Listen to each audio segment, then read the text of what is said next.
오늘 내건 타이틀은 생각의 속도라는 뭐 좀 다소 거창하기도 한데요. 제가 이 제목을 일단 정하고서는 검색을 하다 보니까 그런 타이틀의 책이 있더라고요. 빌 게이츠가 빌 게이츠의 저서의 생각의 속도라는. 그래서 뭐 읽지는 않았지만 잠시 그 책의 내용을 들여다보니까 비즈니스 관련해서 어떤 디지털 정보 혁명에 관한 얘기였어요. 근데 제가 오늘 이끌어갈 생각의 속도라는 어떤 주제는 사실은 제가 처음에 시작은 화가로 출발을 했죠. 다른 사람들처럼 물감을 가지고 그림을 그리는. 그래서 미대에 들어갔는데 어느 날, 그러니까 1997년부터 제가 컴퓨터를 접하게 됐고, 그때부터 그 디지털 공간의 매력을 느끼기 시작을 했어요. 그래서 제가 사실 물감을 가지고 그림을 그릴 때도 제가 그림이 좋아서 시작을 하기는 했지만 그 그리는 과정 자체가 저한테 그렇게 체질적으로 맞았다는 생각이 안 들었어요. 왜냐하면 일단 몸으로 움직이는 걸 그렇게 좋아하지 않는 편이고, 항상 앉아서 공상하는 것을 즐겼던 사람으로서 붓 바는 것도 힘들고, 항상 붓이라든가 이런 것들 잘 케어하기가 어렵더라고요. 그래서 항상 기름통에다가 그냥 꽂아놓고 어느 날 보면 붓이 뻣뻣하게 굳어 있고, 결국 이게 내가 좋아하기는 하지만 내가 그 과정을 즐기지는 않는다라는 생각을 하면서 좀 어려움을 겪던 차에 제가 97년도에 컴퓨터를 접하면서 그때 MS 도스 시절이었는데요. 도스의 그림판을 만나면서 이제 제 작업 세계가 완전히 변했습니다. 그래서 캔버스에서 디지털 공간으로 97년도에 이동을 하게 됐어요. 그리고 포토샵을 사용해서 이제 그림을 그리기 시작을 했는데, 생각해 보면은 저의 어떤 그림의 역사는 도구의 역사라고 해도 과언이 아닐 정도로 포토샵, 그 다음에 제가 2000년대 중반엔 또 플래시 MX라는 그 동영상 프로그램을 사용하기 시작했고, 다음에 이제 최근에 들어서 또 그 아이패드가 제공하는 게러지 밴드를 사용해서 사운드까지 좀 이렇게 작업을 확장을 하고 있습니다. 결국 저는 과학자들이 만들어준 위대한 과학자들이 만들어 놓은 그런 도구들을 사용해서 뭔가를 만들고 있는데요. 과연 제가 그걸 가지고 뭘 만들었는지 한번 여러분들한테 보여드리겠습니다. 유기적 기하학이라는 타이틀로 1997년부터 제가 작업을 시작을 했는데요. 이 작업이 나오게 된 계기가 된 작업들이 있어요. 일단 이걸 들어가기 전에 간단하게 제 작업 과정을 설명을 드리면은, 저는 포토샵을 사용해서 기본적으로 드로잉을 합니다. 포토샵이 원래는 사진을 조작하기 위해서, 사진을 어떤 변형하기 위해서 탄생한 프로그램이라면, 저는 이거를 드로잉을 하는데 사용한다는 점이 좀 다른 점이라고 생각을 해요. 그 포토샵 기본 해상도가 72로 되어 있는데, 저는 굉장히 낮은 10 이하의 저해상도를 사용하게 되고, 그리고 그 중에서도 브러쉬를 1로 해가지고 그 백지에다가 점을 찍기 시작하면 픽셀들이 등장하죠. 그러니까 이제 픽셀이라는 건 더 이상 쪼개질 수 없는 그 화면의 가장 작은 단위라고 할 수 있는데, 제 작업은 이 정사각형 픽셀을 결국 구축해서 만들어지게 돼요. 그래서 그것이 뭐 선도 되고 면도 되고, 또 그것이 움직이다 보면은 여러 가지 형태들이 나오는데, 그 형태들이 어떤 것들인지 여러분들한테 일단 보여드리겠습니다. 왜 안 넘어가? 자, 이거는 이제 제가 1997년부터 2012년까지 했던 개인전 포트폴리오입니다. 그래서 그동안 개인전을 통해서 어떤 걸 보여드렸는지, 저 위에 보이는 제목들이 이제 그 개인전 타이틀이었는데요. 제목들을 이렇게 훑어보시면 아시겠지만 어떤 형식적인 부분에 훨씬 더 많은 관심이 있다라는 거를 느끼실 수 있을 거예요. 그러니까 그 작업을 뭘 그리냐, 뭘 구현하느냐 보다는 어떤 방식. 결국 제 작업이 추상에 이를 수밖에 없었던 것이, 제가 원하는 것이 어떤 외부 세계를 재현한다기보다는 외부 세계의 질서가 어떤 식으로 그 형태의 질서가 어떻게 돌아가는지 그 어떤 형태의 질서에 관한 또는 색채의 질서에 관한 그런 어떤 탐구라는 생각을 했어요. 이 제목을 한번 쭉 보시면 아시겠지만 그래서 1997년도에 처음 드로잉을 하기 시작했는데 컴퓨터 드로잉을 하기 시작했는데 이런 거였습니다. 처음에 저건 이제 MS-DOS의 그림판에서 처음에 만들다가 이제 이걸 나중에 포토샵으로 이동해서 작업을 하는데 이게 보면은 해상도가 엄청 낮죠. 지금 그 선 하나가 픽셀 몇 개로 이루어진 거예요. 그러니까는 용량도 굉장히 작죠. 그러다 보니까 작업 속도도 굉장히 빠르고요. 이 작업이 유기적 기하학이라는 타이틀이 나오게 된 계기가 된 작업입니다. 이제 픽셀을 가지고 이렇게 저렇게 그림을 그리다 보면은 어떤 대상이 없으니까 굉장히 자의적으로 형태를 만들겠죠. 백지에서. 그걸 보면 약간 그 자연계에서 씨를 심고 싹이 트고 뭔가 이렇게 자라나고 증식하는 그런 느낌을 갖게 돼요. 그러니까 마치 세포 같은 거죠.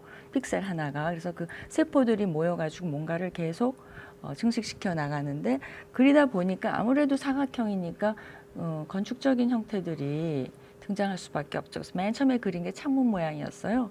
이 창문 모양을 이제 포토샵에서 제공하는 여러 가지 툴이 있죠. 카피 페이스트니 뭐 이건 이제 카피를 하나를 그려놓고 카피하고 또 페이스트하고 카피하고 페이스트하면서 굉장히 무작위적으로 이걸 흐트려 놓은 거예요. 보통 기하학하면은 굉장히 질서 있고 정연한 어떤 그런 형태를 생각하는데 이걸 이렇게 흐트려 놓고 보니까 여기에서 어떤 자연의 유기적 어떤 움직임이라든가 흔들림이라든가 불안함이라든가 뭐 이런 것들이 느껴지는 거예요. 그래서 이게 딱딱한 기하학적인 형태도 이렇게 유기적이고 자연적인 또는 부드러운 말랑말랑한 어떤 그런 상태가 될 수 있구나를 확인하면서 유기적 기하학이지만 굉장히 자연계의 어떤 현상을 상기시키는 유기적이란 단어를 떠올렸고 1997년 이후에 유기적이란 대타이틀로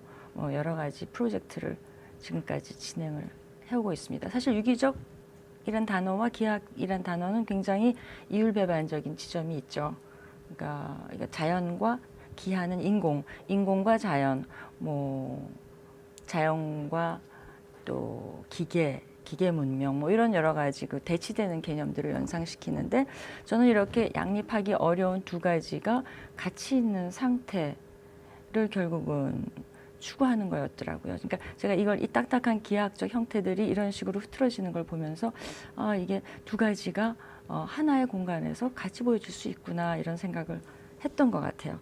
그래서 이런 작업들을 하기 시작을 했습니다. 이거는 이제 컴퓨터 드로잉입니다. 포토샵 드로잉이에요.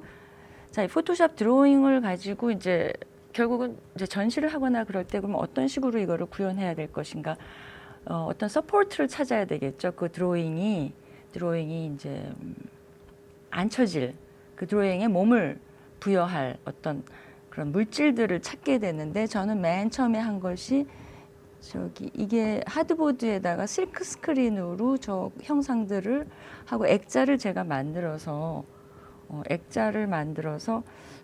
그 실크 스크린을 한 이미지를 증식시키고 그것을 이제 이렇게 벽에 걸었습니다. 이것도 그 이미지를 이제 실크 스크린 한 거를 또 다시 유니트를 만들어서 컴퓨터 바깥에서 이렇게 또 축적을 했어요. 이건 마치 컴퓨터 안에서 픽셀이 쌓여서 뭔가 형태를 만들어지는 그것을 모방한 또 컴퓨터 바깥에서였던 또 다른 픽셀의 축적이라고 얘기할 수 있겠죠. 이런 식으로 어떤 컴퓨터 안에서 제가 체험했던 경험들이 컴퓨터 바깥에서 계속 지금 뭔가 어떤 물질과 만나면서 형상을 갖게 돼요. 이것도 마찬가지고 이게 첫 번째 개인전에서 제가 보여줬던 작업입니다. 이것도 결국은 드로잉 자체가 이 유니트가 쌓여서 어떤 구축적인, 그러니까 사실 건축적인 모티브와 도저히 이거를 분리할 수 없는 것이 픽셀을 벽돌이라고 생각한다면 벽돌을 쌓다 보면 어쩔 수 없이 어떤 건축적인 형상을 탄생시킬 수밖에 없고 실제로 제가 굉장히 공간에 관심이 많다라는 것을 이 작업을 하면서 느꼈어요. 그래서 이 작업을 통해서 많은 공간을 그동안에 만들어 왔고 그 뭐 전시건 아니면 어떤 구체적인 어떤 삶의 현장이건 그런 이 드로잉을 기본으로 해서 제가 계속해서 지금 어떤 공간에 대한 관심을 펼치고 있고요. 뭐 언젠가 조그만 집을 지어보고 싶은 그런 교회당을 짓고 싶은 그런 마음이 있습니다. 자, 이 작업, 이 드로잉에서 이런 드로잉에서 이런 전시가 나왔습니다. 이거는 1999년도에 제가 파리에서 개인전을 했었는데 거기에서 보여줬던 작업입니다. 여기서도 보시면 아까처럼 그 컴퓨터 안에서 반복됐던 것들이 컴퓨터 바깥에서도 액자로 계속 반복이 되고 있죠. 이 액자 작업을 제가 한 2, 3년 진행을 했습니다. 원형 액자에다가도 집어넣고요. 원형 액자에 집어넣다 보니까 위아래 상하 좌우가 없다 보니까 이걸 많이 돌릴 수가 있죠. 이게 돌리면서 생겨나는 형태의 변화 이런 것도 사실은 기하학의 어떤 유기적 측면이라고 얘기할 수가 있는 거죠. 고정되어 있지 않은 항상 예측 불가능한 굉장히 자의적인 어떤 그런 표현이 가능한 프레임이라고 얘기할 수 있죠. 분량이 좀 많아서 빨리 넘기겠습니다. 이것도 보시면은 위아래는 완벽하게 동일한 드로잉인데요. 색깔을 바꿈으로 해서 형태가 달라진다라는 경험을 할 수가 있어요. 위에 노란 창문하고 아래 파란 창문을 보시면 사실은 비율은 다 똑같거든요. 근데 노란 창문이 파란 창문에 비해서 어떻게 보이세요?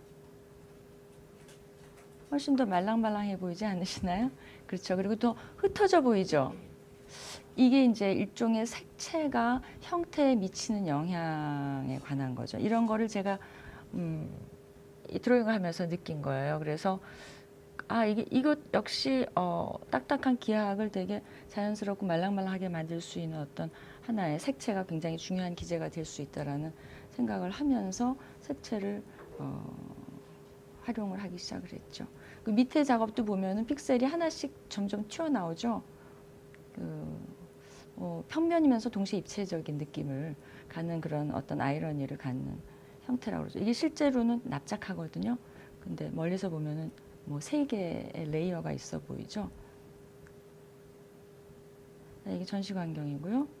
이것도 이제 뭐 그런 형태들을 붙였다 떼었다 하면서 이 컴퓨터가 너무 좋은 게 제가 만약에 물감으로 그림을 그렸다면은 일단 색을 만들어야 되잖아요. 팔레트에서 색을 섞고 그리고 그거를 캔버스에 바르고 그리고 그 물감이 마르는 시간을 기다리고 또 마른 다음에 또 그 위에다가 칠하고 굉장히 많은 시간들이 걸리죠. 근데 이거는 뭐 해보셔서 아시겠지만 더군다나 저해상도기 때문에 엄청나게 빨리빨리 작업 속도가 빠른 데다가 색칠을 하는 것도 먹히툴이 다 해주잖아요. 스와치에서 제가 원하는 색깔을 선택해서 먹히술을 그냥 붓기만 하면은 그냥 아주 깔끔하게 색깔이 칠해진다라는 거. 근데 엄청나게 속도가 빨라진 거죠. 제 작업의 속도가. 그러다 보니까 많이 양산이 되기 시작했어요. 작업이 짧은 시간 동안에. 근데 이 많이 양산이 될 때 어떤 딜레마는 뭐냐면은 선택이죠.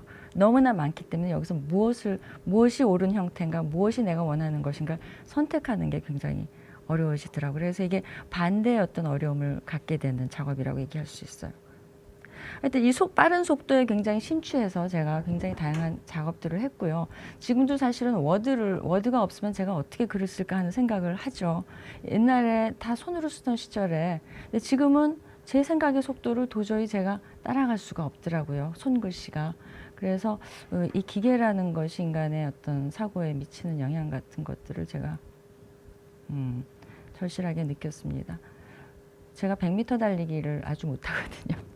100m뿐만 아니라 운동을 잘 못하는데 어렸을 때도 뭐 이렇게 부끄러운 얘기지만 100m 20초 정도에 그러면 이제 고지는 저기에 있는데 마음은 벌써 가 있는데 제 몸은 너무나 무거운 거죠. 지금 이제 자동차가 그런 걸 많이 해소를 해줬습니다. 그래서 하여튼 이 속도가 기계 문명이 사람들에게 부여한 어떤 생각의 속도들이 작업에 결국은 이런 식으로 영향을 주게 되더라고요. 자, 이것도 전시광래입니다. 자, 이 드로잉에서 타일 작업이 나왔습니다. 이거 김주현 선생님 옛날에 매번 얘기해 주시던 작업인데 이 타일, 자, 이때부터 이제 제가 본격적으로 건축적인 어떤 자재들을 사용을 해가지고요.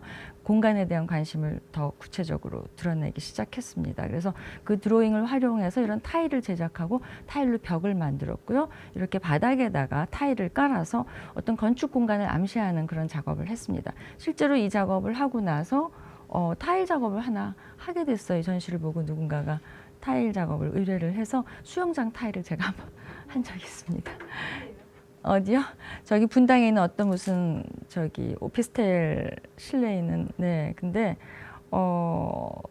이제 제가 만들어낸 형태들이 실생활에서 어떤 활용될 수 있는 지점들을 제가 찾기 시작했던 거죠. 2000년도입니다.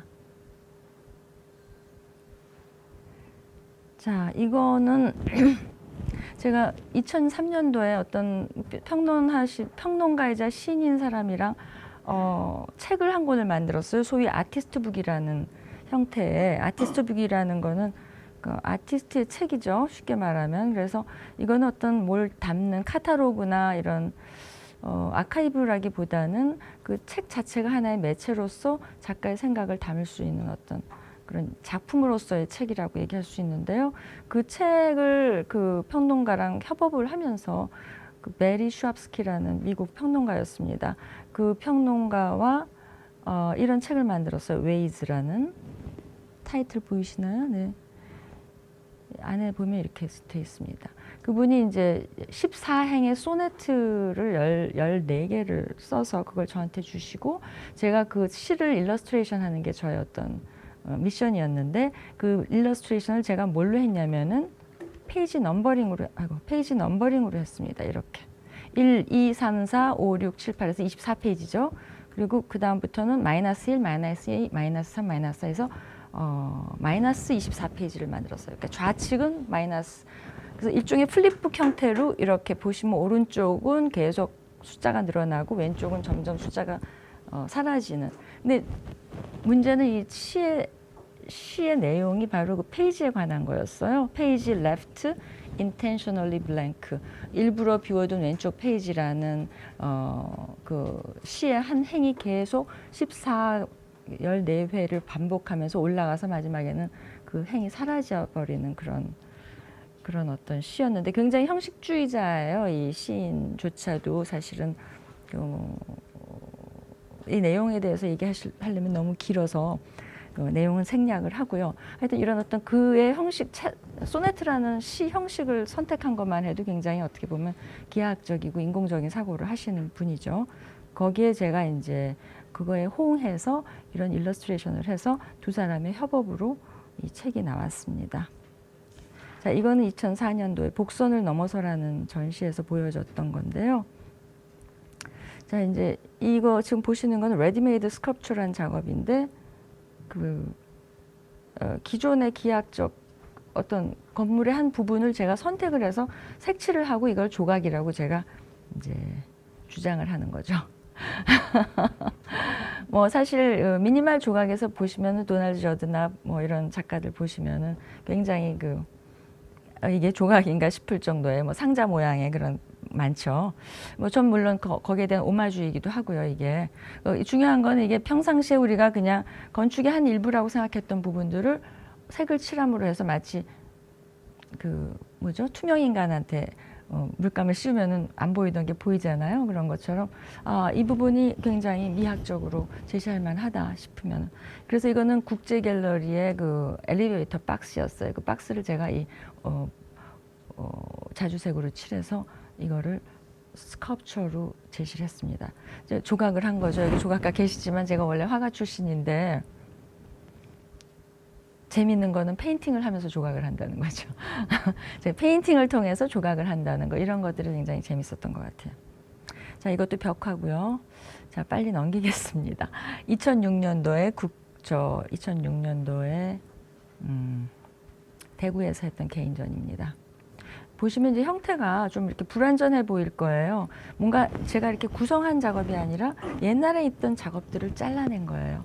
제가 그때부터 뭐 어떤 짓을 하기 시작했냐면 그 이전에 제가 만들었던 작업들을 마구잡이로 잘라내고, 그러니까 그 포토샵에서 저한테 가르쳐 준 거죠. 형태를 잘라내고 다시 붙이고, 잘라내고 붙이고, 컷, 페이스트, 카피, 페이스트하는 이런 어떤 툴들을 이제 컴퓨터 바깥에서도 제가 활용해서 이런 어떤 뭔가 어딘가 잘려나간 듯한 형태들을 만들기 시작했어요. 그러고 나니까 갑자기 작업의 소스가 너무 많아진 거예요. 그러니까 레디메이드라는 게 마르셀 듀샹이 만들어놨지만 레디메이드라는 게 꼭 남이 만든 것만이 레디메이드가 아니다. 내가 만든 것도 레디메이드다 라고 제가 주장을 하면서 그 전에 작업들을 계속 소환해서 뭔가 잘라서 다시 붙이고 재조정하다 보니까 굉장히 다양한 형태들이 나오더라고요. 자, 그때부터 제가 가구에도 좀 관심을 갖기 시작을 했고요. 자, 본격적으로 공간 운영에 관여하기 시작했습니다. 자, 파편이라는 전시에 이르러서 이제 바로 그 이전에 제가 잘라냈던 그런 형태들을 보다 본격적으로 보여준 전시예요. 자, 이 More Interesting Than Art라는 거는 그 로베르 필리우라는 프랑스 작가가 한 제가 아주 소중하게 생각하는 삶과 예술의 관계에 대한 금언이 있어요. 예술은 삶을 예술보다 더 흥미롭게 하는 것. 굉장히 좀 아리까리하고 메비우스 띠 같죠. 예술은 삶을 예술보다 더 흥미롭게 하는 것. 이걸 어떻게 해석해야 되느냐. 삶이 예술보다 더 흥미로울 수 있다. 그러나 그것을 만드는 것은 예술이다. 뭐 이렇게 저는 해석을 하는데요. 이 말을 가지고 제가 그 마로니에 공원에 가서 혹시 보셨는지 모르겠는데 그 말을 가지고 제가 네온 사인을, 그러니까 폴 사인을 만들어서 그 문예진흥원 앞에다가 세워놨어요. 지금도 있습니다. 근데 그게 원어로 이제 Life is more interesting than art라는 건데 거기서 그 문장에서 more interesting than art만 잘라내가지고 제가 조각을 했습니다. 이렇게 텍스트 조각을 했어요. 재미있는 거는 이게 분명히 예술 작품이라고 제가 제시했는데 이게 예술보다 더 흥미롭다라는 얘기를 하고 있다는 거죠. 이런 어떤 아이러니들, 이런 것들이 제가 되게 즐기는 거죠. 자, 웨이즈라는 책 아까 보셨죠? 그 책의 표지를 잘라내서 램프를 만들었어요. 그러니까 과거에 했던 일련의 모든 작업들을 이렇게 저렇게 다 자른 거죠. 이것도 제가 아까 레디메이드 스컬프처 했었죠? 그것처럼 그 레디메이드 스컬프처를 또 잘라서 이렇게 제시를 했습니다. 자, 여기에 나온 이 형상들도 옛날에 제가 만들었던 도형들을 잘라서 프린트 아웃을 하고 이 선반도 그 도형의 일부를 잘라서 선반을 만들었고요. 자, 이것도 이런 도형들의 잘라진 것들을 두께를 줘서 이게 중간에 이제 이렇게 중안으로 가는 게 이제 이 조각의 두께들이죠. 드로잉에 두께를 주면 입체가 되거든요. 이렇게 입체가 되는 거죠. 앞면과 뒷면입니다. 입체예요. 그래서 이때부터 제가 이제 조각 작품이랍시고 우리 여기 조각가가 계셔가지고 화가인데 조각을 하는데 아주 어떻게 보면 화가의 조각이죠. 쉽게 말하면 아까 화가의 조각, 레디메이드 스컬프처가 화가의 조각이었잖아요. 페인팅을 하면서 이것도 마찬가지예요. 드로잉을 그냥 쭉 밀어요 뒤로.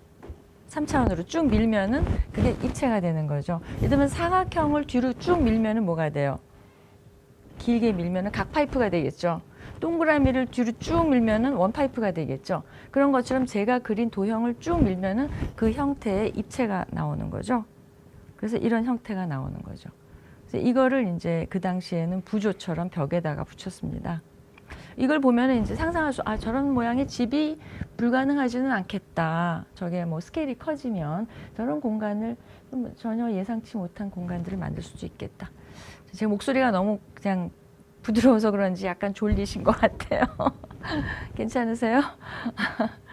자, 이걸 이제 제가 이렇게 저렇게 사진을 다양한 각도에서 찍어보면서 건축의 꿈을 좀 이렇게 키워봤습니다. 자, 이것도 이 파이프에다가 제가 그 이전에 그렸던, 아까 혹시 기억나시는지 모르겠어요. 벽에 네 점의 그림이 걸려 있었는데 그 그림을 얇게 잘라가지고 각 파이프에다가 전사를 한 다음에 이거를 이제 조각처럼 제시를 한 거죠. 이거를 이제 설치할 때 제가 이렇게 막 했어요. 그냥 바닥에다 늘어놨는데 사람들이 와서 보고 이거 어떻게 설치하실 거예요? 하고 물어보더라고요. 그래서 이게 완성입니다. 라고 제가 대답을 했는데 그때 제 의도는 뭐였냐면은 이거는 어떤 완성된 작업이라기보다는 어떤 완성을 위한 재료로서 제가 제시를 하고 싶었던 거죠. 그러니까 이것도 어떻게 보면 이기적 기하학적 사고의 일환이라고 얘기할 수가 있는데 결국은 뭔가 끊임없이 예측 불가능하고 변화하는 어떤 또는 소멸도 가능한 이런 것들, 진화하는 어떤 그런 형태들을, 그래서 실제로 이 작업이 나중에 여러 가지 형태로 다시 재전시가 됐었어요. 장작처럼 쌓아놓기도 하고, 그래서 이 작업으로 제가 이제 어떤 자재로서의 작업을 처음 시작했다고 얘기할 수가 있죠. 그러니까 완성된 형태가 아니라 어떤 지금 현재 진행 중인. 자, 온앤오프는 이게 제가 2007년에 이중섭 미술상을 받았을 때 했던 개인전인데 보시면 여기 전시에 뭐가 별로 보이는 게 없죠. 이때 작업은 뭐냐면은 공간이에요. 뭐냐면 그 이중섭 미술상 전시가 보통 한 해 전시를 수상자가 있고 그 다음에 그 사람의 수상자 전시가 열리고 전시 오프닝 날 그 다음 해 수상자의 시상식이 있어요. 그 전시 오프닝과 시상식이 같이 이루어지는데 저 같은 경우에는 이제 설치 미술을 하다 보니까 굉장히 난감하더라고요. 왜냐하면 꽉 차거든요, 사람들이 시상식장에는. 그러면은 제 작업이 묻혀서 보일 수가 없게 되는 거죠. 그래서 이제 고민을 하다가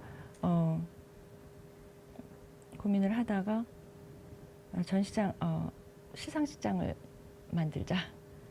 시상식장을 제가 작업으로 제시를 했습니다. 그래가지고 뭐 시상식장 여기서 한 게 별로 없어 보이시겠지만은 사실은 생각보다 꽤 많은 일을 했습니다. 일단 천장에 달려있던 모든 조명기구를 다 뗐어요. 그때 뭐 엄청 많이 달려 있었거든요. 페인팅에다가 조명을 하기 위해서. 근데 그거를 다 떼고 나니까 이제 건축물이 보이더라고요. 건축의 어떤 원래의 형태들이 보이고요. 그걸 보여주는 거죠. 그리고 바닥에 깔려있는 저 그리드는 제가 깐 겁니다. 원래 하얀 바닥인데 바닥에다 그리드를 깔고 그리고 거기에 있던 의자들을 그 그리드에 맞춰서 이렇게 배열을 하고 그다음에 이중섭 미술상 로고를 제가 만들었고요. 사진을 가지고 그리고 월 텍스트를 이렇게 제가 디자인을 했습니다. 그때 제가 시상식 정경연 작가가 상을 받았었는데 제가 이제 그분의 시상식장을 디자인을 한 거죠. 그래서 온앤오프라는 말은 바로 그리드에서 넘나드는 사람들을 상징한다고 얘기할 수가 있어요. 그리드의 안과 바깥 뭐 이런 의미가 되겠습니다. 보시면 아시겠지만 이 밑에 깔려 있는 그리드가 굉장히 유용한 의자 배치의 도구가 되는 거죠. 결국 이 사람들을 그리드에 올려놓고 제 작업 환경 위에 올려놓은 거죠. 자, 이 작업 이게 저고요. 저 그리드 끝에서 막 고민하고 있네요. 자, 이런 조각 작품도 했었고요. 이 조각 역시 드로잉 2개를 4개의 막대기로 연결해서 만든 아주 간편한 화가의 조각이라고 얘기할 수 있습니다. 자, 쓰레기통도 만들었고요. 그때 이제 케이터링이 왔었고요. 케이터링의 회사명이 재밌게도 푸드팩토리였어요. 그래서 그 케이터링 회사명을 월텍스트로 하고 그다음에 이제 그때 사용했던 쓰레기통을 그대로 전시 기간 내내 전시를 했습니다. 자, 음악의 헌정. 좀 시간이 많이 걸릴 것 같아서요. 넘어가겠습니다. 음악이라는 게 저한테 끊임없이 중요한 레퍼런스가 되고요. 왜냐하면 추상미술과 음악과의 관계는 사실은 많은 부분이 교차되는 지점들이 있거든요. 그래서 과거에도 추상미술가들이 음악을 많이 논했는데 왜냐하면 음악과 미술에서 사용되는 그 용어들이 굉장히 비슷해요. 음색이라는 말이 있죠. 또 톤이 있죠. 볼륨, 소리의 크기. 뭐 분명히 미술에서도 사용되는 거죠. 사이즈에 관한 얘기니까요. 또 속도, 리듬 뭐 이런 것들이 전부 다 음악과 미술이 공유하고 이런 작업을 해봤습니다. 이게 도레미파솔 점점 집이 자라나서 약간 음악적 상태를 지금 얘기하고 있는 거죠. 이걸 만약에 순서를 바꿔서 건다면은 도미레파솔도 될 수 있고요. 솔파미레도도 될 수 있고요. 얼마든지 유기적으로 변화하면서 음악적 상태를 만들어낼 수 있는 거죠. 자, 이건 이제 소리가 작아졌어요. 작은 소리로 도레미파솔 하고 이제 노래 부르는 거죠. 자, 이런 식의 작업을 했었고요. 자, 이게 북경에서 했던 개인전인데 거기서 카페를 만들었습니다. 이제 정말 실제 공간을 만들기 시작한 거죠. 그래서 가구를 제가 디자인을 했고요. 이게 이제 전시 공간입니다. 중국이 역시 공간이 크고 널널하더라고요. 그래서 마음껏 공간을 활용해서 엄청나게 커다란 전시장에다 영상 하나 딱 틀어놓고 끝냈습니다. 근데 하여튼 이런 걸 어디서 해보겠어요. 이 작품도 중요하지만 작품을 둘러싼 공간도 굉장히 중요한 거거든요. 사실은 그 모든 것이 다 비주얼이거든요. 그렇기 때문에 공간이 몇 미터? 아주 수치는 기억이 안 나는데 지금 의자 보이시죠? 한 20m에서 30m? 그 정도 되지 않을까? 그럼 꽤 큰 거죠? 네. 그때 제가 중국에서 한번 워크숍을 한 적이 있는데 작가들을 어떤 장소를 줬는데요. 가로 세로가 100m, 100m. 기둥만 있어요. 실내인데. 기둥이 몇 개 있고 거기다가 커다란 나무들을 갖다 놓으니까 거의 그냥 야외 같은 느낌이더라고요. 역시 중국이 스케일은 큰 것 같아요. 자, 이런 식으로 전시를 했고요. 네, 이게 중국에서 했던 전시고요. 이건 이제 그 펠리체 마린이라는 스위스 작가랑 2인전을 한 겁니다. 프랑스 파리 한국문화원에서요. 그래서 위에 보이는 그 주황색 띠가 이제 그분의 작업이고 밑에 있는 거는 제 작업인데요. 가구를 본격적으로 만들기 시작했죠. 여기에 제가 영상 작업을 틀었어요. 그 사각형 보이시죠? 저게 이제 움직입니다. 음악에 맞춰서. 제가 조금 이따 영상 작업 2개를 보여드릴 거예요. 그래서 일종의 이거 말레비치 아시죠? 말레비치에 대한 오마주라고 얘기할 수가 있어요. 그래서 얼핏 보면 예배당 같이 보이죠? 말레비치라는 신이 저 앞에서 움직이고 있고 양쪽에 앉아서 그걸 감상하고 있는 그러니까 일종의 채플 같은 느낌의 전시 인스톨레이션을 했어요. 제가 마티스의 채플을 너무너무 좋아합니다. 그 방스에 그 니스 근처에 있는 방스에 있는 90년대 초반에 갔었는데 아까 제가 예배당 만들고 싶다고 그랬잖아요. 그런 거 한번 해보고 싶어요. 제가 어떤 뭔가 내가 신봉하는 것들을 모시는 어떤 그런 공간. 저는 뭐 종교인은 아니지만요. 종교는 없지만은요. 자, 이런 작업 했고요. 자, 이렇게 보시면 저 위에 있는 작업이 펠리체 마리니의 작업입니다. 이분 작업도 설명해 드리고 싶지만 시간이 부족하네요.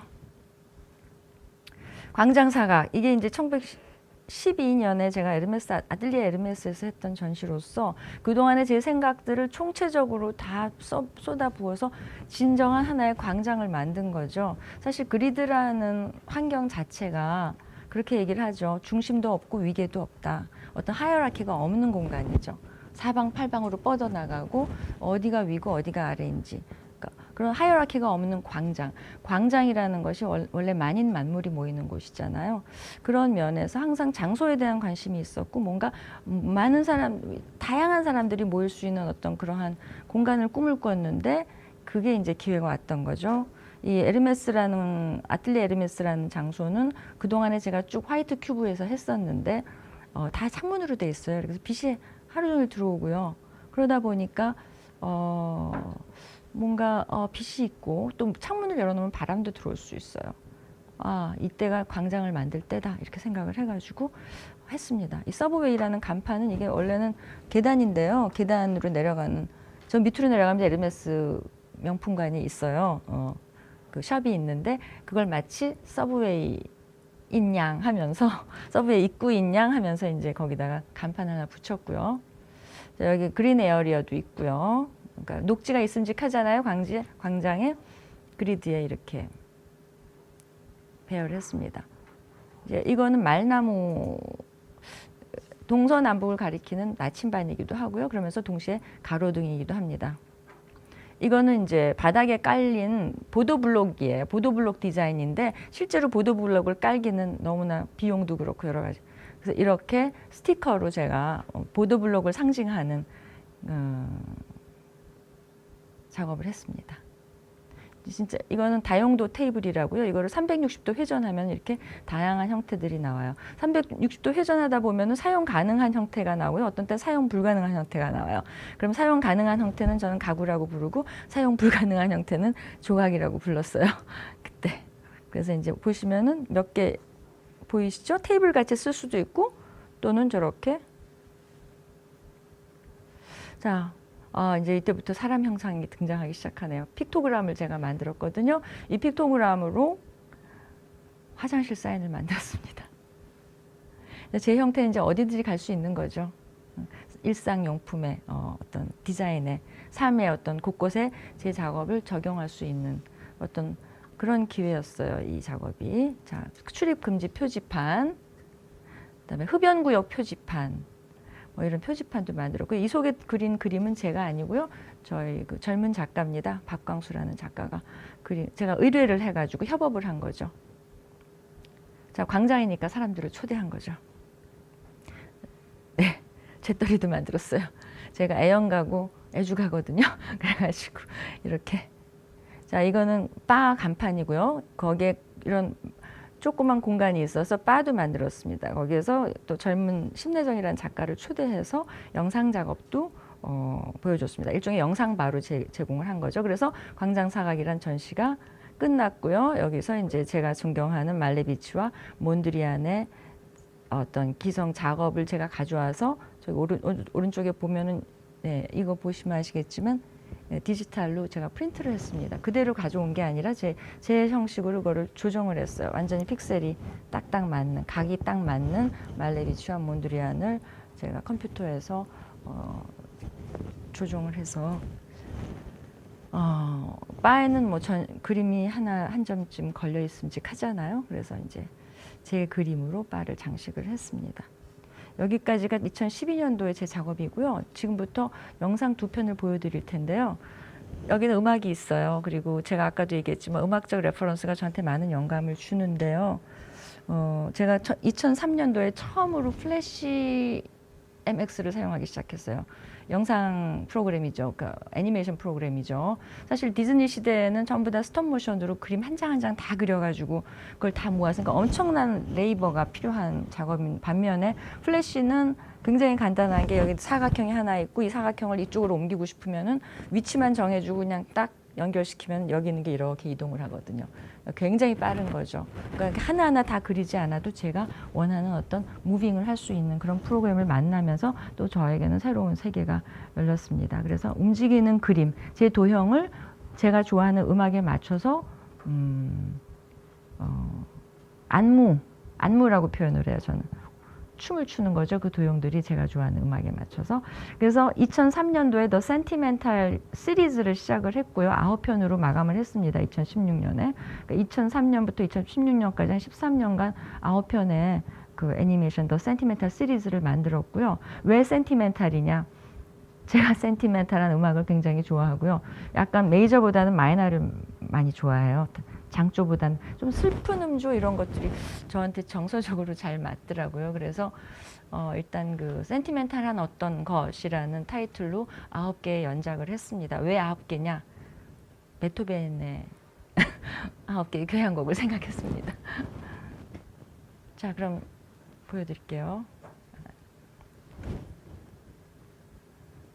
제가 정장 해주세요.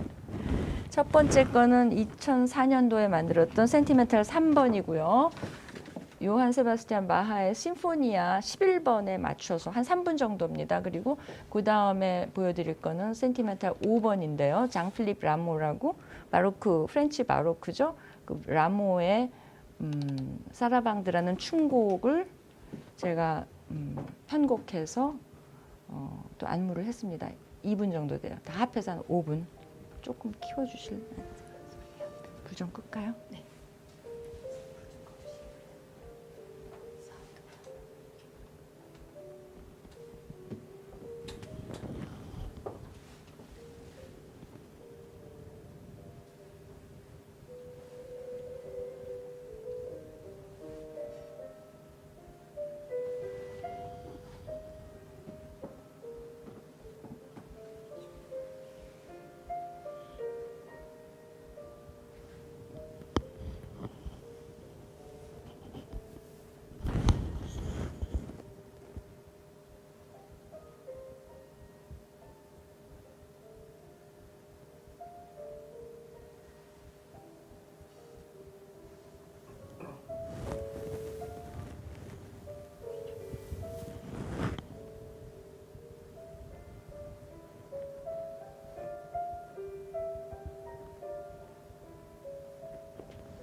이게 2004년도에 만들었던 3번이었고요. 이제 5번.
네.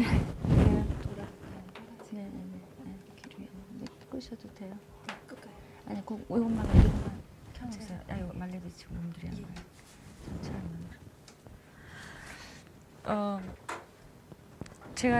제가 생각해도 좀 기특한 게 제가 사실 기계치거든요. 그러니까 운전도 제가 할 수 있을까 싶을 정도였는데 지금 운전도 하고 포토샵도 하고 플래시 애니메이션도 이게 사실 굉장히 까다로운 프로그램 너무너무 처음에 힘들어서 하나 하고 또 잊어버리고 수도 없이 선생님한테 물어보고 이거를 제가 직접 배워서 한 거거든요. 이건 직접 하지 않으면 안 되는 게 저게 순전히 타이밍에 관한 얘기이기 때문에 이 36분의 1초까지 저거를 조절을 하거든요. 이게 엄청나요. 그 36분의 1초가 갖는 그 타이밍의 감각이라는 게. 그래서 이제 음악에 완벽하게 맞추려면 이거 내가 배워야 되겠다.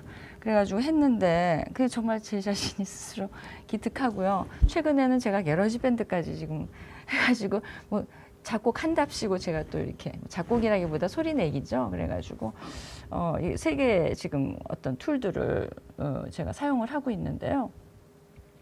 사실 모든 예술 작업은 다 저는 협업이라고 생각을 해요. 그리고 왜냐면은 캔버스 작업 뭐 그림을 뭐 작가가 혼자서 한 것 같죠. 근데 절대로 그렇지 않아요. 캔버스가 있으려면은 나무꾼이 산에 올라가서 통나무를 베어가지고 재단을 해야 되잖아요. 재단을 해야 되는 그 모든 것들도 다 기기에 관한 거죠. 그리고 또 캔버스 천도 사실은 작가가 만들 수 있나요? 사오는 거 아니에요. 그거 하려면 농부가 씨를 뿌려서 아마를 키워가지고 그거를 씨를 자아서 꼼꼼하게 또 직조를 해가지고 또 씌우는 거거든요. 정말 많은 사람들의 거기에 노고가 들어가 있는 거죠. 그렇게 생각하면 이 세상에 어떠한 예술 작품도 결국은 그 사람 스스로 혼자서 100% 할 수 있다고는 얘기할 수 없는 거죠. 저 같은 경우에는 말할 것도 없어요. 저는 사실 기계가 거의 90% 해준다고 생각을 해도 과언이 아닐 정도로 저는 기계 문명이 가져다준 어떤 그 인류에 가져다준 예술적 차원에서도 굉장히 많은 변화를 저는 가져왔다고 생각을 해요. 그래서 그 모든 것이 협업이라고 생각을 했을 때 제 작업 역시. 근데 이제 그 과학자들의 역할과 예술가의 역할은 좀 다르긴 한 것 같아요. 그렇죠. 결국은 그걸로 뭘 만들어낼 것이냐는 또 예술가가 할 수 있는 지점들이 많을 것 같고요. 이 영상 어떠셨는지 모르겠어요. 저는 저 영상이 사실은 제가 굉장히 좀 힘들었을 때 만들었던 게 보시면 아시겠지만 픽셀이 사람을 상징한다는 건 느끼셨나요 혹시? 어떤 생명체, 인간 뭐 이런 것들이죠. 뭐 두 개의 픽셀이 지금 왔다 갔다 결코 만나지 않아지는 어떤 두 개의 픽셀, 또 두 개의 막대기가 포개졌다가 닿다 그러면 시간처럼 시계추처럼 이렇게 돌아가죠. 이렇게 또 12시에서 시작해서 12시에 끝나고 뭐 이런 시나리오가 있어요. 저게 굉장히 자의적으로 움직인 검에도 불구하고 만들어 놓고 나면 어떤 거기에 제 어떤 마음이 담겨지게 되더라고요. 그런 것들이 참 흥미로웠고, 그래서 이제 마감을 해야 될 시간이에요. 그래서 그냥 제가 뭐 나름대로 내려본 결론은 제가 이렇게 이제 그림에서 디지털 공간으로 이동을 해서 작업을 하면서 느꼈던 거는 시간을 참 많이 벌었어요. 과거 같으면 이제 작업을 하기 위해서 기본적으로 들어가는 시간들이 있잖아요. 그림을 그리려면 모나리자 같은 경우에 4년이 걸렸다고 그러는데 그런 어떤 물감을 칠하고 마르는 시간 기다리지 않아도 되니까. 그리고 또 하나는 아까 얘기했듯이 협업을 적극적으로 하고 있기 때문에 제 작업은 다 제가 직접 만드는 게 아니거든요. 저보다 훨씬 더 잘 만드는 사람들한테 맡겨요. 그러니까 뭐 철물은 철물하는 사람한테, 인쇄는 인쇄하는 사람한테. 당연하죠. 제가 할 수 있는 거는 어디까지다라는 것이 결정돼 있고, 대신 이제 재정적으로 뒷받침이 돼야 되겠죠. 제가 그 재정적인 내가 얼마만큼 남한테 맡기느냐, 내가 직접 하느냐는 결국은 개인의 결정이라고 생각을 해요. 그래서 저는 시간을 많이 벌었고요. 굉장히 작업할 때 속도가 빨라요. 대신 뭘 얻게 됐냐면은 공상할 수 있는 시간을 벌게 된 거죠. 어떻게 보면은 그 공상하는 시간들이 결국은 그 빠르게 작업할 수 있는 시간에 도움을 주더라고요. 뭐 예를 들면 지금 그림을 그리는 사람들, 또 조각을 뭐 돌을 쪼은다거나 이런 어떤 물리적인 노동을 하는 사람들의 경우에는 그거를 하는 이유가 그 시간을 즐기기 때문이라고 저는 생각을 해요. 그리고 어떤 결과물에 대한 어떤 것보다는 그 쪼아 나가는 과정, 그것이 만들어지는 과정, 그림도 마찬가지고요. 그래서 그 시간이 걸리고 안 걸리고 그거는 각자의 어떤 그 자신의 몸의 속도, 그러니까 결국 마음의 속도랑 일치할 때 이것이 가장 적절한 생각의 속도가 아닐까라는 생각을 해봤습니다. 네, 잘 들어주셔서 감사합니다. 여기서 마치겠습니다. 네. 제가 이제 오늘 타이틀로 세상의 현상과 법칙 해석 물리학에 대해서 얘기를 드려보겠습니다. 우선 물리학 이제 그 언어의 기원부터 보면은 물리라는 것은 본래 그리스 말로 피지케 그런 식으로 해서 자연에 대한 지식 그런 말이고 이 자연 그러니까 물리라는 말이 피에인 뭐 그런 식으로 해가지고 잘하는 것, 존재하는 것 그것에 대한 말인 것에서 이제 어원이 있었다 그렇게 생각을 하는 거예요. 그럼 이제 자연도 이제 네이처라는 것을 번역을 한 건데 자기 자신이 움직이는 것, 당연히 있는 것 그런 걸 자연이라 한 것처럼 피직스도 이제 그런 데서 비슷한 데서 어원이 있는 거죠. 그리고 이제 테일스라는 사람이 뭐 벌써 2,500년, 700년 전에 첫 번째 과학자라고 그러는데 이 사람이 뭐 엔지니어였고 사업가였고 퓨처하고 포츠 옵션을 제일 먼저 발명을 했다고 알려진 사람이죠. 물론 그 전에도 했겠지만은 그래가지고 그 이제 가뭄이 올 걸 알고 뭐 절구통을 많이 샀다든가 해가지고 그 돈을 많이 벌었고 뭐 그런 식도 있었고 정치가였고 천문학자였고 철학자였고 수학자였고 만능이었죠.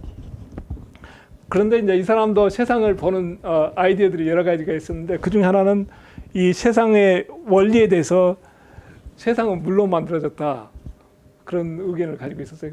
엉뚱하게 물은 어디냐 봤더니 실은 그런 아이디어가 그때 바빌로니아 쪽에 유행이었던 것 같아요. 그래서 거기서 이제 픽업을 해가지고 세상 4원소가 아니라 5원소 그게 아니라 물로 만들어졌다 이제 그런 의견을 가졌던 것 같아요.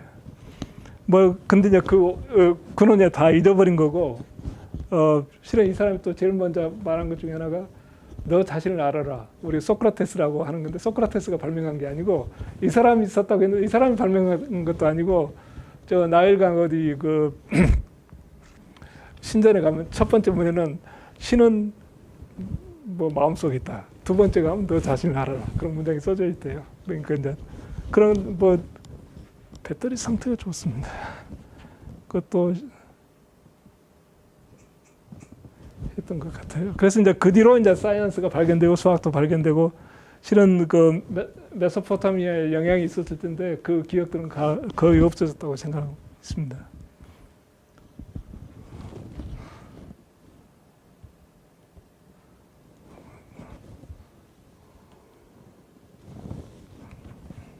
그랬을 거라고 그래요.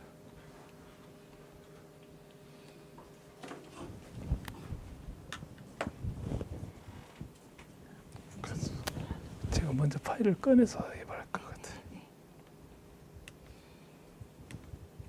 죄송합니다. 파일을 어떻게 꺼내? 제가 선생님 성악 말씀하시면 제가 꺼내놓겠습니다. 쭉 밖으로.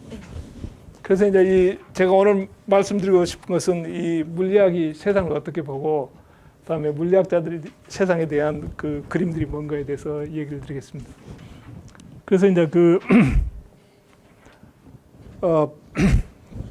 그다음 그림이 뭔지도 기억도 전혀 안 나네.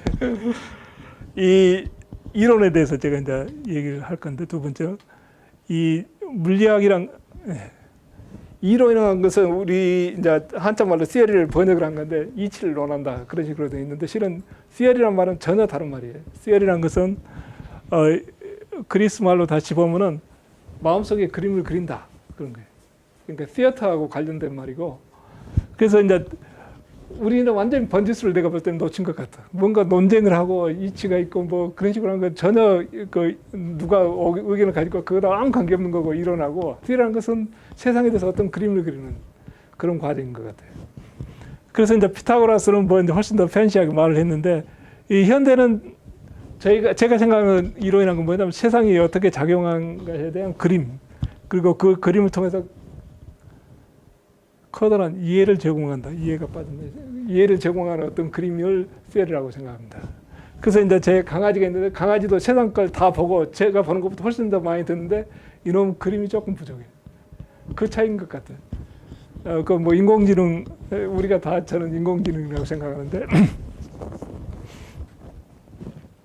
그래서 이제 오늘 시작은 빛부터 시작을 해보겠습니다.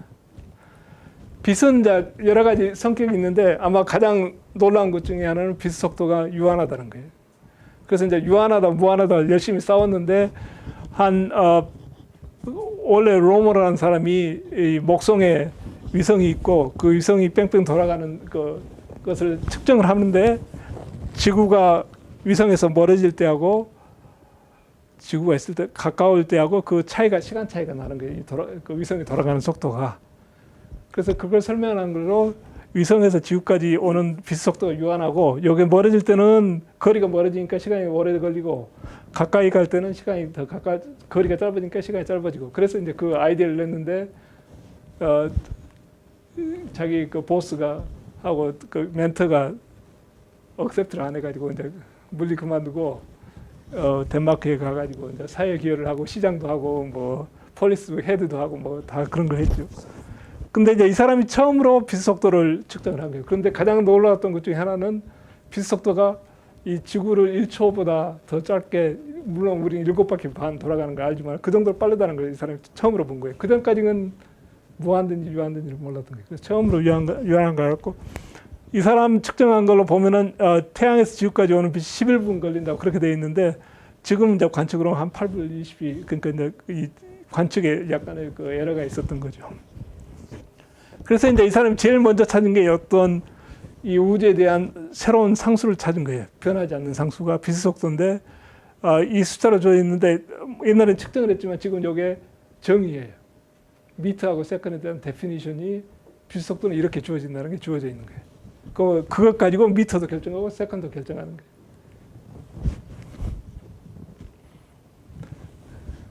다음에 이제 맥스웰이라는 사람이 전자기 이론, 전기하고 자기에 대한 이론을 써가지고 거기서 봤더니 어떤 전자기 파라는 게 있었고 그 파동에서부터 보니까는 이 파동의 속도가 이 전자기 이론에서 나온 속도가 빛 속도하고 똑같은 거예요. 거의 같은 거예요. 그래서 빛도 전자기 파구나 그렇게 제안을 한 거예요. 그 전까지는 뭐 사람들이 빛 가지고 야단법 쓰겠지만은 전혀 뭔지 몰랐던 거예요. 그러니까 이 맥스웰이 전자기파 이론을 쓰고 난 다음에서 빛이란 건 전자기파구나 하는 걸 처음으로 알려진 거예요. 이 맥스웰의 이론은 어떤 20세기 그 물리학의 혁명을 딱 문이었는데 물론 노인네들은 그때 물리학은 19세기 끝났다. 할 것 더 없다. 뭐 게임은 끝났는데 뭐 물리를 하느냐 그런 식으로 다 생각을 하고 있었던 거예요. 혁명은 바로 문 앞에 있는데 지금도 대부분 노인네들은 그렇게 이야기하지. 다 세상은 끝났고 더 할 건 없고 젊은 사람들이 새로운 혁명을 해가는 거예요. 그래서 그 중에 하나가 복사열이라는 게 있고 그게 이제 전자기파에 우리가 그 온도 옆에서 따뜻하게 있으면 따뜻한 그 자외선이 나오는데 그것도 전자기파인 거예요. 거기서부터 양자역학과 양자장론이 나왔고 다음에 빛의 속도의 불변성 어떤 움직이는 관측자에 따라서 예를 들어서 새가 날아가지고 우리가 운전하면 새 머리에 가만히 있잖아. 그런 것처럼 어떤 움직이는 것들 우리가 움직이는 관측자에 따라서 속도가 바뀌는데 빛의 속도는 바뀌지가 않는 거예요. 그러니까 지구가 움직이고 바뀌고 하는 실험을 해도 빛의 속도는 바뀌지 않는데 그 불변성에서부터 아인슈타인의 특수 상대성 이론하고 그 다음에 시공간에 대한 일반 상대성 이론이 나오는 거예요. 다음에 이제 여기서부터 양자 중력 이론이 시작을 하면 끈 이론, N 이론이 나오고 그래서 어떤 혁명의 문 앞에 있었던 건데 대부분 사람들은 그 비밀의 문이 바로 여러분 앞에 있다는 걸 모르는 거죠. 그래서 이제 빛의 스펙트럼을 보면은 파장에 따라서 프리퀀시가 있고 웨이브랭스가 있는데 예를 들어서 AM 라디오 그럼 뭐 100m 정도 돼요. 라디오 웨이브가 엄청나게 크죠. 미터니까 100m. 근데 웨이브가 그렇게 큰 놈인데 빛 속도를 워낙 많이 빨리 움직이기 때문에 우리가 라디오 들 때는 그 정보가 1m짜리가 아니 100m짜리가 슉 지나가는 거예요. 그렇기 때문에 정보가 와서 목소리도 나오고 뭐 음악도 나오고 다 그러는 거예요. 그 웨이브랭스는 엄청나게 크지만 반면에 이제 10의 마이너스 6승에서 10의 마이너스 whatever 디스턴스 이것만 우리 눈으로 볼 수가 있는 거예요. 그래서 이제 여기 그 인프라레드부터 빨간색, 뭐 오렌지, 뭐 바이올렛 그런 식으로 쭉 색깔들이 있는 거죠. 다음에 이제 UV가 있고 엑스레이가 있고 갬마가 있고. 그래서 이제 이게 전자기파의 일종인 거야. 그러니까 내가 빛이 올 때 내가 움직이면은 파장은 바뀌어요. 그런데 빛의 속도는 바뀌지가 않는 거예요. 그래서 이제 이 세상을 우리가 보고 수없이 봤지만은 세상에 대한 이제 이론이란 걸 이해를 하면 마음에 속에 그림이 잡히는 거잖아. 빛이 뭘로 되어 있는 거가? 그럼 이제 동물의 색을 한번 봐보세요. 근데 멋진 색깔만 쭉 구했는데 물고기, 뭐 개구리, 뱀, 한데 호랑이, 아니 원숭이 빨간 코 전에 우리 뭐 소, 염소, 돼지, 우리 포유류만 보면은 색깔이 좀 재미없잖아요. 포유류 색깔이 가장 컬러풀하지 않잖아요. 그 이해도 이론이 있는 거야. 그러니까 이 수많은 관측을 하지만 이론이 없으면 그냥 관측뿐인 거예요. 그 이론을 봤을 때 어떤 이론이 있냐면 봤더니 이 애들은 전부 사원색을 보고 있어, 색깔들을. 근데 포유류는 공룡시대 때 밤에 얼쩡거리면서 이온색으로 색깔이 떨어진 거예요. 그리고 코마는 엄청나게 발달해 있어요. 그래서 조그마한 포유류는 이온색밖에 못 보기 때문에 색깔이 컬러풀하지 않는 거예요. 그럼 이놈은 어떻게 됐느냐? 이때부터 갑자기 삼원색으로 바뀌어요. 그래서 원숭이부터 색깔이 좀 컬러풀해졌고 대부분의 뭐 쥐, 토끼, 고양이 아무리 해도 눈 외에는 컬러풀한 게 하나도 없잖아요. 전부 덜 한 거거든. 그래서 이제 이 인간이 가지고 있는 삼원색도 이 긴코 원숭이 때부터 생긴 그 변화에 의해서 우리가 삼원색을 갖고 있는데 여기서 보면 이제 파장이 짧아지는데 이 색깔만은 이걸 마젠타라고 그러는데 자연에 없는 색깔이에요. 그럼 우리 머리도 내가 볼 때 우리도 AI인데 우리 머리가 만들어낸 가짜 색깔이에요. 왜냐하면 여기는 웨이브랭스가 굉장히 길고 여기는 웨이브랭스가 굉장히 짧은데 이 중간에 뭔가 머릿속에서 따랑 하고 거짓말을 한 거예요. 그래서 이런 색깔이 있는 거예요. 그래서 근데 이제 더 재밌는 것 중에 하나는 이것이 이제 보완되는 수가 이제 노랑, 마젠타, 시안이고 여기가 레드, 그린, 블루인데 미술 시간에는 색깔의 사무색이 뭐야? 빨강, 노랑, 파랑이잖아. 미술 시간에 마젠타, 노랑, 시안을 안 배웠잖아. 컴퓨터 보면 그건데 그 이유가 뭔가 내가 미술 사람 한 사람한테 물어봤는데 잘 모르던데 아마 내 생각은 색깔의 삼원색을 만들 때는 이 색깔하고 이 색깔이 굉장히 귀했기 때문에 요 화학의 발전에 의해서 이런 것들이 만들어졌거든. 없어서 그냥 이거 이렇게 해놓고 지금도 이거 이렇게 배우고 있지 않나 그렇게 저는 생각하고 있어요. 뭐 완전 내가 볼 때는 헛다리 잡고 있지 않느냐 생각하는데 모르죠. 미술하는 사람들 어떻게 생각하는지. 근데 놀라운 것은 인간들의 그 생명하는 사람들을 봤더니 아마 생명하는 사람들이 아마 가장 최근에 3원색에서 2원색에서 3원색으로 바뀌었잖아. 그럼 그때 가장 최근에 얻은 것을 가장 빨리 잃어버리는 것 같아. 그게 아마 생명일 텐데 그걸 연구해서 봤더니 어떤 여자들은 4원색을 본다고 시리가 나오잖아요. 그래서 여자들의 12% 정도가 남자들은 생명이 많은데 여자들은 생명 별로 없거든요. 그래서 이제 여자들의 12% 정도가 빛을 4원색을 본다고 생각을 하고 이 콘 중에 이 네 번째 콘이 있어가지고 그린하고 그 옐로우 사이에 어떤 어디셔널 색깔을 본다고 그렇게 생각하는데 세상에 자기는 4원색 본다는 거 주장하는 사람들도 있어요. 그 사람이 그린이에요. 저는 뭐 큰 차이를 모르겠는데 4원색을 본다는 사람이 그림이에요. 그러니까 여자분들도 인터넷에 가면 4원색 테스트하는 데가 있는데 자기가 4원색을 볼 수 있는지 없는지 나는 진짜 그 테스트가 진짜인지 가짜인지도 모르겠지만은 실은 제가 어제 어떤 테스트하는 데 가서 쭉 해봤더니 하나도 없다고. 그러니까 아침에 해 뜨고 뭐 우리가 일상 삶에 대한 자연에 대한 법칙 속에서 우리가 살고 그 마음속에 그림을 그리고 살지만은 더 디퍼 레벨에서 우리 질문도 없고 그림도 없고 거의 없다고 저는 생각해요. 그래서 이제 예를 들어서 사람들이 이제 자연을 더 관측을 함으로 해서 이제 그 뉴턴이 했던 것처럼 프리즘 가지고 빛을 딱 나눠서 봤더니 재밌는 것은 예를 들어서 소금 속에 있는 나트륨 아톰에 대해서 봤더니 방출했을 때는 이런 색깔들이 나오는 거예요. 흡수했을 때는 이런 색깔이 나오는 거예요. 그래서 이제 이게 원자구나 했는데 똑같은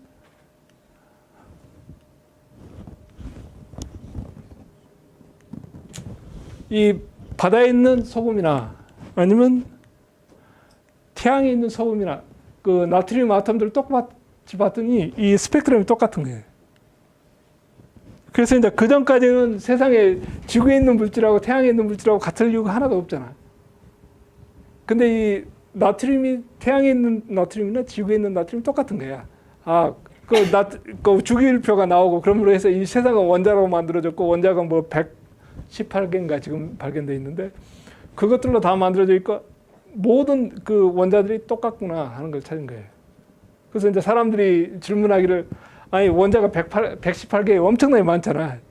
그게 이제 화학하는 사람들이 알고 있는 건데 그 118개가 전부 이제 각각에 대해서 같다는 게 뭘까? 왜 같을까? 그 질문을 했더니 누가 굉장히 와이스한 사람 그 공장에서 나와서 같다는. 실은 공장에 있는 거야. 이 아톰들을 그 아이덴티컬 파티클 만드는 공장이 있고 그것에 대해서 또 제가 이 얘기를 잠시 드리겠습니다. 그래서 이제 이 세상을 보는 계속 우리가 새로운 그림들을 그려가면서 세상에 대한 그 이해를 넓혀가는 거예요. 그래서 이제 예를 들어서 이제 양자라는 게 20세기가 되면서 나왔는데 이 양자라는 것은 실은 메디컬 텀이에요. 우리가 약방에 가서 약 한 봉지 봉투 쫙 하면 한 봉지씩 탁탁 해주잖아요. 그 한 봉지가 퀀텀이란 말이에요. 그 이제 저먼이나 그쪽에서 쓰는 말인데 퀀티티하고 물론 관련 있고 한 봉지예요. 그걸 퀀텀이라고 하는 거고 그 퀀텀이란 말을 이제 옛날에는 의사들이 돈 많이 못 벌었으니까 실험 물리나 이론 물리 하는 사람이 되어가지고 그 말이 해서 물리학으로 들어와서 퀀텀이란 말을 쓴 거고 이 양자역학이라는 건 플랑크가 발견한 이론인데, 빛의 강도가 있고 온도가 있을 때 우리가 잘 알다시피 수술되어 가지고 불을 쭉 떼면은 수술이 처음에는 우리 고기 구워 먹을 때 보면은 빨가다가 온도를 막 바람을 해가지고 온도를 올리면 하얘지잖아요. 색깔이 더 밝아지잖아. 그걸 설명하는 게 양자역학인 거예요. 무슨 말인지 알겠어요? 그러니까 온도에 따라서 빛의 색깔이 바뀌잖아. 숯의 색깔이. 그래가지고 더 온도를 노래졌다가 다음에 녹색이 됐다가 더 온도를 올리면 파래졌다가 그 색깔이 온도를 올림에 따라서 색깔이 쫙 바뀌잖아. 그게 양자역학의 근원 중에 하나예요. 그게 이제 플랑크가 설명한 건데, 그러니까 자연현상 우리가 수없이 보면서 마음속에 그림도 없고 질문도 안 하고 그럼 뭐 그냥 넘어가는 거예요. 그래서 여러분들도 항상 자연에 대해서 질문해 볼 수가 있다. 예를 들어서 여러분이 앉아 있는데 왜 우리는 땅을 안 꺼지나? 그것도 좋은 질문이라고. 모든 질문을 다 할 수가 있는 거고, 물리학은 모든 질문에 대해서 도전을 해서 답을 구해보려는 욕심이 있는 거죠. 그래서 이제 이 플랑크가 만든 이 디스트리뷰션한 것은 결국은 온도에 따라서 이 빛의 강도를 나타내는데, 프리퀀시가 있고 어떤 프리퀀시에 대한 강도가 있는데 3000도는 엄청나게 높지만 4000도, 5000도의 함에 따라서 이 강도가 웨이블랭스가 더 짧아지는 거예요. 그 태양의 표면이 6000도 정도 되는데, 그래서 태양에서 나오는 가장 많은 빛이 우리가 보는 빛이, 그러니까 눈으로 가시광선이 실은 태양의 6000도에서 나오는 빛에 의해서 결정되는 거예요. 뭐 우리가 잘나서 가시광선을 보는 게 아니라 태양이 6000도에 내가 가장 많이 빛을 보낼 테니까, 그럼 그놈에 대해서 우리가 뭔가 어답트를 해야 하잖아요. 그래서 눈이 그렇게 가시광선은 이 6000도에 맞춰져 있는 거예요. 6000도는 엄청나게 더운 거예요.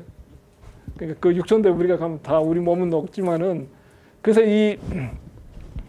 이 모양 디스트리뷰션, 플랑크 디스트리뷰션하고 아까 그 수학적인 공식이 있는데, 이건 뭐 수학적인 함수인데 가장 중요한 것은 빛 속도가 나오고 그다음에 프리퀀시가 나오고, 그러니까 얼마나 빨리 움직이는가 그게 있고, 파동의 움직임이 있고, 그다음에 플랑크 콘스탄트가 있는데, 이게 아까 얘기했던 빛 속도 말고 다른 보편 상수예요. 이 자연에 대해서 이게 플랑크 상수라는 거고, 뭐 이런 엄청나게 적은 숫자이기 때문에 양자역학이 눈에 안 보이는 게 보통 일상생활에.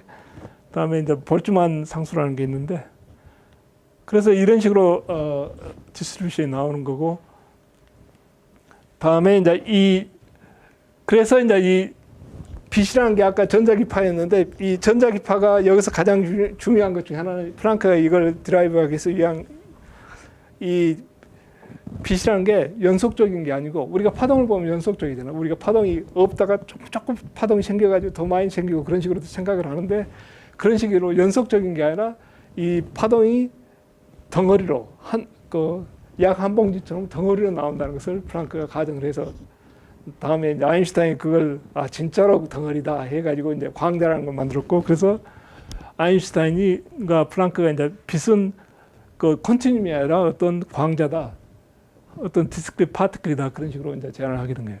그럼 이제 빛이라는 것은 아까 얘기한 것처럼 전자기파로 만들어져 있는데, 전기장하고 자기장은 되게 우리가 일상생활에서 많이 보는 거예요.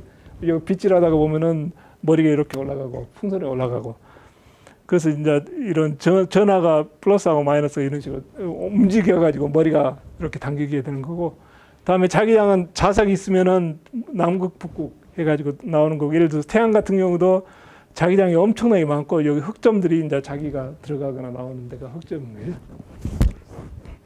다음에 전기장 같은 경우 우리가 잘 알다시피 번개불도 물론 전기장 사이에서 스파크가 일어나가지고 전기장이 있는 거. 그래서 실은 우리가 일상생활에서 많이 체험하는 현상들이에요. 그래서 이제 이와 같은 전기장하고 자기장이 아까 얘기한 대로 맥스웰 방정식이라는 걸로 해가지고 통일이 돼 있고, 그 안에 파동이 있고 그 안에 빛이 있는 거예요. 그래서 그걸 써가지고 우리가 라디오 웨이브도 보내고 뭐 인터넷도 보고, 이제 모든 게 우리 삶은 이 전기장의 삶에서 벗어날 수가 없는 거죠. 전기부터 파동, 뭐 전화, 그런 것들이 다 일상생활이 그 안에 숨겨져 있는 거죠. 근데 이제 이런 양자역학이 만들어질 때 1915년 그때 이제 테크놀로지가 과학의 브렉스루가 있을 때, 뉴욕시에서 엔지니어링 가장 큰 문제는 뭐였냐면은 그 뉴욕시에서 그때 자동차가 바로 오기 전에 가장 큰 문제는 뭐냐면 말똥 치우는 거였어요. 모든 사람이 마차를 타고 그랬더니 말똥이 엄청나요. 그거 어디다 치우느냐가 가장 엔지니어링 큰 문제였어요. 근데 과학자들은 뭐 정말로 새로운 오프닝이라고 자동차도 그때 없었거든. 그래서 이 과학이란 것은 그러니까 실생활에 오기에는 조금 시간이 걸리죠. 그렇지만은 항상 어떤 세상에 대한 새로운 눈을 보는 거고 그걸 활용을 해가지고 우리가 이제 기술을 만들어내는 거죠. 그래서 이제 이 빛이란 것은 뭐 제가 아인슈타인이 4차원 시공간을 만들었고 전자기파가 있고 그 뒤에는 뭐 4차원 벡터가 있고 그래서 이런 말들이 있는데 그래서 뭐 굉장히 뷰티풀한 그 맥스웰 이퀘이션이 있는 거예요. 그래서 이제 여기서 나온 게 플랑크하고 아인슈타인이 빛이란 것은 입자들로 만들어져 있고 그게 이제 에너지가 여기 H 타임스 뉴 해가지고 주파수하고 플랑크 상수 해가지고 이 주어진 주파수에 대해서는 이것보다 적은 광대는 없는 거야.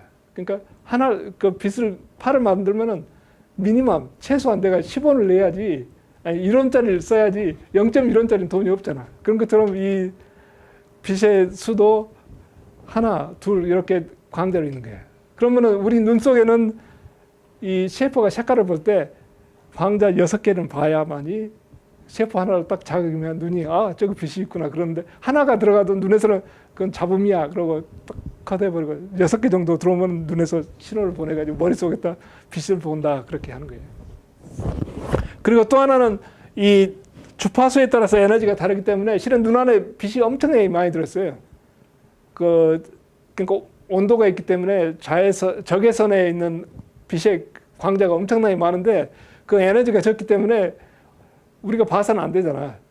불필요한 정보잖아. 그렇기 때문에 셰퍼에서는 그 필요 없는 정보 해서 잘라버리고 우리 이 가시광선에 있는 놈만 등록해가지고 머릿속에다 신호를 보내는 거예요. 그래서 이것도 전부 기계죠. 엄청나게 멋진 기계지. 그러니까 뭐 우리가 만들 수 없는 기계지 아직은. 그래서 이제 이런 양자파 그러니까 모든 것들이 연속적이 아니고 따각따각 그런 식으로 나온다는 것을 이제 사람들이 20세기 초에 발견을 했는데 아까 얘기한 대로 그 모든 원자들은 동일 입자들인데 그것에 대한 공장이 뭐냐 그런 게 이제 양자 장론에서 공장이 나오게 되는 거예요. 그 양자 장론이란 건 뭐냐면은 동일 입자들이 그러니까 예를 들어서 전자라는 게 있는데 전자는 그 원자에 이제 핵이 있고 원자 핵과 전자가 돌아가는데 그 전자들은 여러분 몸에 원자의 개수가 10의 24승에서 10의 한 30승 개가 있을 거예요. 엄청나게 많아요. 그 원자의 개수가. 그놈들이 그러니까 거의 동일한 것들이 쭉 같이 있는 거죠. 그래서 이제 그놈들을 만들어내는 것들이 뭔가 봤더니 아까 그 전자기파를 양자를 하면은 광자가 쭉 나오는 것처럼 모든 입자에는 어떤 그 파동이 있는 거예요. 그걸 이제 장이라고 그러는데 필드라고 그러는데 마당 장자예요, 이게. 근데 이제 그 우리 눈앞에 파가 있는 게 소리처럼 근데 우린 머릿속에서는 그 등록을 안 하니까 없는 것처럼 생각을 하는 거죠. 그래서 이제 그 동일 입자가 이제 장의 양자라고 그렇게 생각하는데 세상에는 두 가지가 있어요. 보손하고 퍼미언 두 가지 종류가 있는데 이 입자들이 실은 돌아가는 스핀이 있는 거고 스핀이 정수냐 아니면 반정수냐에 따라서 여기 이제 유닛이 있는데 보손이냐 퍼미언이냐 그 차이가 있는 거예요. 그럼 그 차이는 뭐냐? 이 360 제가 여기서 한 바퀴 돌면 360도 회전해서 제자리로 오는 거잖아요. 근데 세상은 360도가 근본이 아니고 720도가 근본이에요. 그것도 처음 들어보셨죠? 세상에 그래서 720도하고 360도를 구분하는 놈들이 있어요. 그게 보선하고 포미언인데 보선은 구분을 안 하고 포미언은 구분을 하는 거예요. 그러면 정말로 입자들만 구분하느냐? 실은 우리도 다 구분을 하는데 우리가 안 배워서 모르는 거예요. 제가 한번 구분을 해보겠습니다. 그래서 이걸 제가 360도 돌려볼게요. 제 팔이 꼬였죠? 꼬여있잖아요. 한번 더 돌려보죠. 풀렸죠? 그래서 이 팔을 돌리면은 실은 이 3차원 공간에서 돌리면은 720도하고 360도 차이가 있는 거예요. 그래서 제가 이걸 다시 한번 돌려보면 이 팔은 그걸 알고 있어요. 실은 이렇게 한 바퀴 돌리고 위로 해서 한 바퀴 똑같이 돌리면 풀리게 되는 거예요. 그래서 그 차이를 아는 놈이 보선하고 펌이에요. 그래서 자연은 세상에 가능한 걸 전부 써먹는 거예요. 우리는 그런 가능성이 있다는 것도 안 배웠지만은, 그래서 이제 예를 들어서 아까 전자기파를 했더니 그 포톤이고 이 스핀이 플러스 마이너스 1이고 질량이 없는 놈이 나오고, 그래서 이 포톤은 여러분이 항상 지금 저를 봤을 때도 눈앞에 머릿속으로 열심히 포톤이 들어가고 있는 거예요. 다음에 이제 이 엘렉트론 같은 것들은 어떤 디락 스피너나 어떤 나선을 가지고 있는 필드가 있고, 그놈들이 퀀타이즈 하면 예를 들어서 스핀이 플러스 마이너스 1F인 그런 입자들이 나오는 거예요. 그래서 이 세상에 이런 입자들로 구성되어 있는 거예요. 뭐 우리가 알 필요는 없지만 우리 몸은 다 알아서 잘 가동을 해주니까 뭐 우리가 알 필요는 없는 거죠. 그렇지만 세상은 이제 그런 식으로 구성되어 있다는 걸 볼 수가 있는 거죠. 그래서 이제 양자 장론에 대해서 여러 가지 의견이 있는데, 그 중에 하나는 양자 장론이라는 건 어떤 엄청난 이론적인 프레임인데 21세기의 미적분이다. 이제 그렇게 사람들이 얘기하는데, 사이버그라는 유명한 물리학도 물리하는 중에 연구하는 중에 캘큘러스 미적분도 뉴턴이 발견했을 때는 물리하기 위해서 발견한 거거든요. 그렇지만 이제 수학의 큰 일부가 됐는데, 그렇지만 수학적으로 또 미적분처럼 엄청나게 시간이 오래 걸리고 정의하는데, 아직 이 양자 장론은 수학적으로 어떻게 정의하는지 몰라요. 다음에 수학, 응용 물리 등 다른 문제에 엄청나게 변통성 있게 유용해요. 그리고 이제 어떤 사람은 또 미적분의 5라고 하는데, 미적분 이런 뭐냐면은 우리가 돈 만드는 거, 세는 거, 뭐 무게 재는 거, 면적하는 거, 부피하는 게 적분이고, 미적분 2는 미분하는 거, 뉴턴하고 라이프니츠가 미분을 해서 미적분 2가 됐고, 미적분 3는 다변수, 뭐 편미방 그런 것들이 미적분 3고, 미적분 4는 뭐냐면 캘큘러스 오브 베리에이션이라고 무한 변수를 가지고 미분을 하는 걸 미적분 4라고 그러는데, 미적분 5는 뭐냐면은 무한 변수로 적분하는 거. 아마 여러분이 뭐 리차드 파이만에 들었을지 모르지만, 리차드 파이만의 가장 큰 기호 중에 하나가 이 파이만 패스 인테그럴인데, 그래서 이제 미적분 5가 양자 장론이다 그렇게 얘기하는 사람도 있어. 그래서 실은 어떻게 보면 이제 자연에 대한 추구이기도 하지만 어떤 수학에 대한 추구라고도 볼 수가 있는 거예요. 그래서 이와 같은 툴을 가지고 이제 자연을 봤을 때 이 자연의 모든 현상을 이해하고 싶은 게 물리학자들이에요. 그래서 이제 자연의 현상을 나눠보고 쪼개보고, 그래서 굉장히 적은 거에서 물리를 보게 되면은 이 세상은 4가지 힘으로 만들어졌다는 걸 볼 수가 있어요. 강한 힘, 전자기 힘, 아까 얘기했던 전자기 힘, 그다음에 약한 힘, 그다음에 중력, 그 4가지 힘으로 되어 있는데, 이 강한 힘은 뭐냐면 밖에 나가면 햇빛이 따뜻한 이유가 강한 힘하고 약한 힘 때문이에요. 햇빛에 태양이 뭔가 타고 있잖아. 뭐가 타는지는 모르지만 그것의 근본에는 이 강한 힘하고 약한 힘이 둘이 협조를 해가지고 태양에서 에너지를 만들어내는 거예요. 그러니까 그게 이 강한 힘하고 약한 힘이고, 그 이제 전자기보다 강한 거하고 전자기보다 약한 거. 다음에 우리가 핵발전소에서 많이 쓰는 게 약한 힘인데, 핵발전소에서 이제 강하고 약한 걸 2개를 써가지고 원자가 붕괴되는 걸 써서 거기서 나온 에너지로 전기를 만들어내는 거예요. 그다음에 이제 중력이 우리가 잘 알고 있는 힘인데, 실은 중력은 굉장히 약한데 뭉쳐서 세지는 그런 힘이거든요. 그래서 예를 들어서 원자들 사이의 중력은 엄청나게 약하고 전자기력이 훨씬 더 강한 그런 경우죠.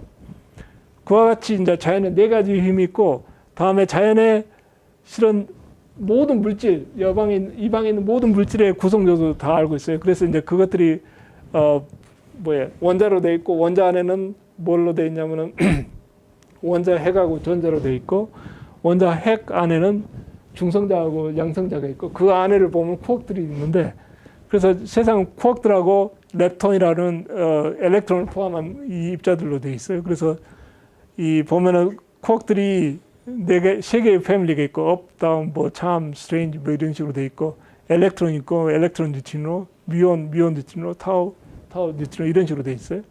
다음에 아까 4가지 힘을 형성하는 입자들이 있는데, 그리고 힉스 파티클들이 있는데, 이와 같은 자연을 구성하는 근본적인 입자들하고 4가지 힘, 그것을 쓰는 이론이 양자 장론이에요.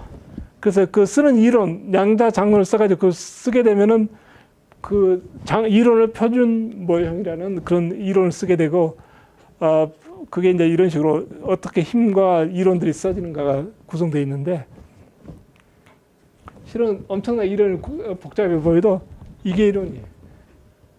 이 안에 아까 4개의 스탠다드 모델에 대한 이론이 다 들어있는 거예요. 그래서 이 안에 자연의 이치가 다 들어있는 거예요.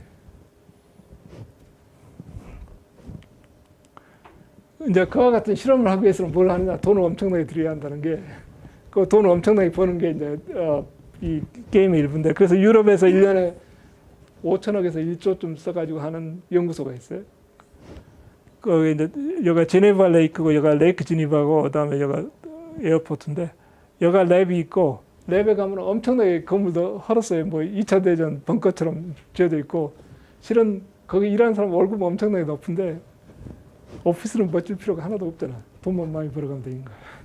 그리고 엄청나게 좋은 일을 해가지고 지하에 엑셀러레이터를 해가지고 이제 콜리전을 해서 실험을 하는 건데 몽블랑이 아마 이쯤에 있을 거예요. 그래서 이런 실험을 4군데서 하고 있어요. 그래서 이 이제 파티클 콜라이드하고 지금 오프닝을 해가지고 저도 들어가 본 적이 있는데 여기서 한 5층쯤 되나?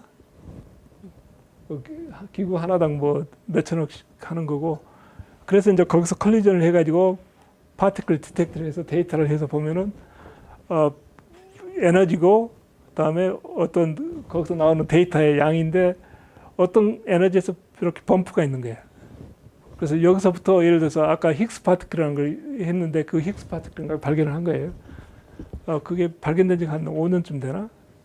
그러고 나서 바로 이제 그 이론을 제안한 사람이 2사람이 노벨상을 받았어요. 그래가지고 뭐 노인네들이 이 사람 평생 논문 20개도 안 썼어. 12개쯤 써놓은 그러니까 노벨상 쓰는 논문 하나 쓰고 20대나 그 뒤부터는 평생 딴짓만 하고 있었던 거예요. 그래서 이런 사람들은 교수를 만들어 놓고 이걸 가지고 있어요. 나 치워야 하나.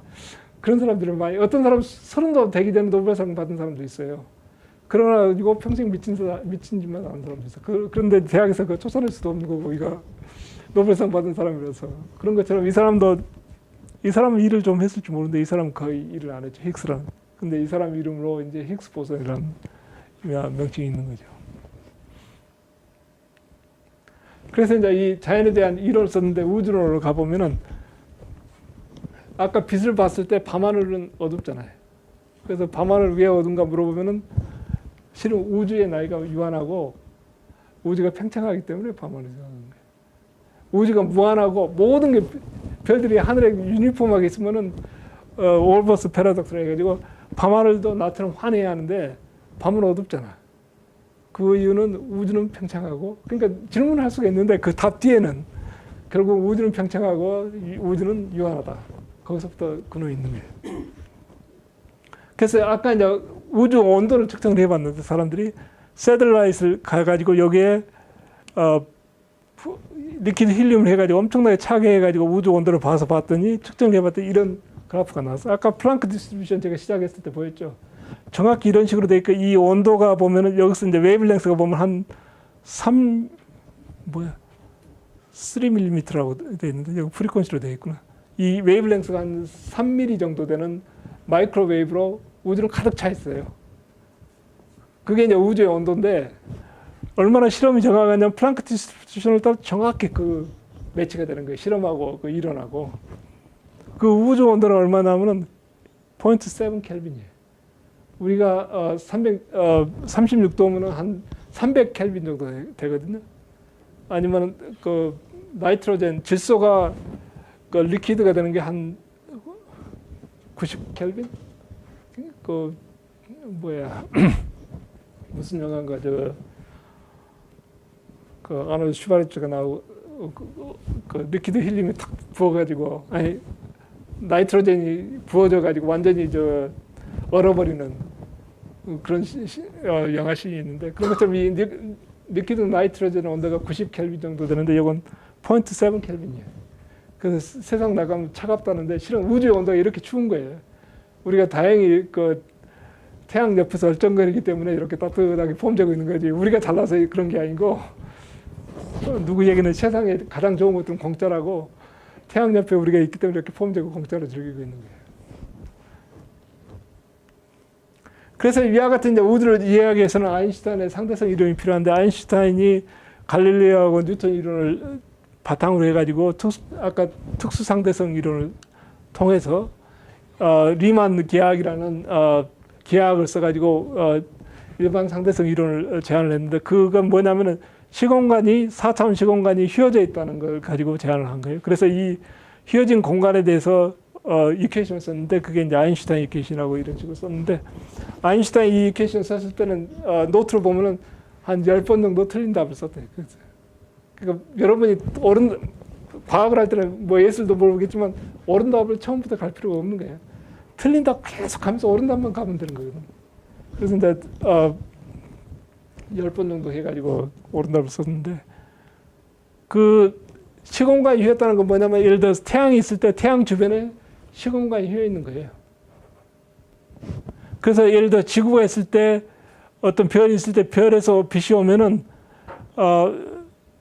이렇게 휘어 있는 거예요. 실은 이거 바뀌었는데 그러니까 여기 있는 별이 빛이 이렇게 와서 휘어 있기 때문에 여기서 지구에서 봤을 때는 별이 여기 있다고 생각하는 거예요. 실은 여기 있는데 그래서 예를 들어서 시공간이 휘어 있다. 어디서 보느냐? 여기 떨어진 거죠. 시공간이 휘어 있기 때문에 떨어진 거예요. 그러니까 이 태양이 지구 부근에도 시공간이 휘었기 때문에 지구가 태양 부근을 돌아가는 거고 우리가 여기 떨어지는 것도 우리 부근에 시공간이 휘어 있기 때문에 여기 떨어지는 거예요.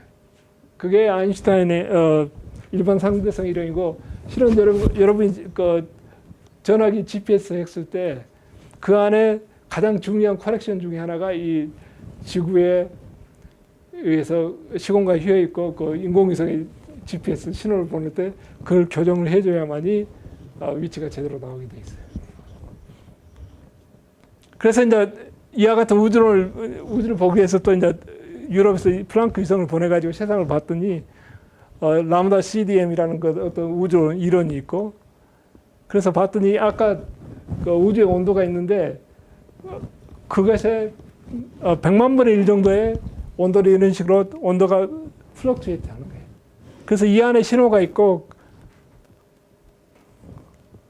그 신호를 가지고 관측 계산을 했더니 방금 그걸 이제 포리어 트랜스폼을 한 거예요. 이게 이론적인 관측이고 녹색이 이론적인 거고 이 빨간 게 실험적인 거예요. 그 우주론에 대한 이론과 실험이 이렇게 매치가 잘 되는 거예요. 그래서 우주에 대한 우주의 과거를 엄청나게 우리가 잘한다는 얘기죠. 거기서 얻은 것 중에 하나는 뭐냐면 우주는 실은 우리가 알고 있는 것부터 아주 이상하게 생겼는데 우리가 알고 있는 매터는 우주의 이 에너지의 5%밖에 안 되는 거고 그다음에 안 보는 에너지가 두 가지로 있는데 다크 매터하고 다크 에너지가 여러분들이 들으셨을지 모르지만은 다크 에너지가 한 70%, 다크 매터가 한 25% 되어 있는 거예요. 그 다크 에너지는 유니폼하게 퍼져 있고 다크 매터는 큰 그 갤럭시 부근에 얼쩡거리는 놈들인데 그래서 실은 우리가 이렇게 움직일 때 다크 매터가 우리 몸으로 지나가고 있는 거예요. 근데 우리가 관측을 못하니까 모르는 거죠. 그리고 나서 우주의 나이가 137억 년. 이 정도로 정확하게 우주의 나이를 알 수가 있어요. 그 이제 이게 우주가 어떻게 이볼브 됐는가에 대한 여러 가지 시나리오인데, 그래서 뭐 우주의 히스토리를 10의 마이너스 32초 승부터 우리가 그 과거를 다 알고 있는 거 현재까지. 그리고 나서 이제 아인슈타인 이론에 이제 여러 가지 프리딕션이 있는데 하나는 우주가 이제 팽창한다는 게 있고 또 하나는 중력파가라는 게 있는데 아까 빛의 전자기파를 맥스웰이 이론을 쓰고 나서 전자기파 이론을 쓰고 나서 그 안에 전자기파가 나왔고 그게 빛이라는 걸 발견을 했잖아요. 그런 것처럼 아인슈타인도 아인슈타인 이퀘이션을 쓰고 나서 그 안에 중력파가 있다는 걸 발견을 한 거예요. 그런데 최근에 중력파를 미국에서 관측을 했어요.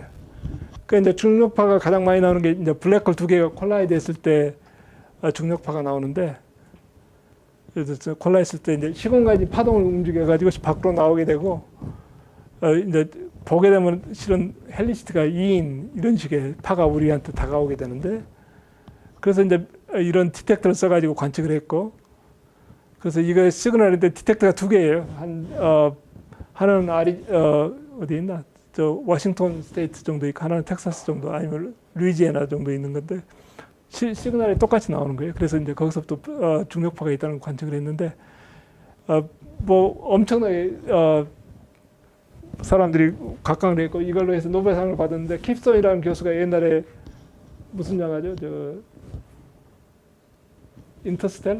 인터스텔라 작곡을 그걸 만든 물리과 교수였고 키아스에서 퍼블릭 톡도 했어요. 인터스텔라 엄청나게 사람들이 좋아했는데 그때 이제 그 뒤로 노벨상을 받은 거죠. 네? 요건 이 앵글하고 그다음에 넘버인데 피스 개수하고 그다음에 이 웨이브랭스의 안에 있는 거리인데 실은 이 아까 디텍트를 했을 때 요게 중력파가 지나가면 여기 움찔을 하는데 그 움찔을 하는 양이 이 프로톤 사이즈의 100분의 1보다 더 적어요. 상상할 수 없는 거예요. 무지막지하게 짧은 것을 움찔했는데 그걸 디텍트를 한 거예요. 그러니까 우리의 그러니까 이거 처음에 사람들이 제안했을 때 70년대에 제안했고 10년 동안 실험을 했는데 데이터가 하나도 안 나왔어요. 그래서 한 게 뭐냐면 실험을 셧다운한 게 아니라 실험을 업그레이드 해줬고 업그레이드 하는 순간 새로운 데이터가 나오기 시작한 거예요. 이제 그 중에 하나가 이제 최근에 발견한 것 중에 하나가 중성자 별의 충동이라는 건데 태양의 무게하고 같으면서 블랙홀도 아니고 길이가 한 11km 정도 되는 별들이 있어요.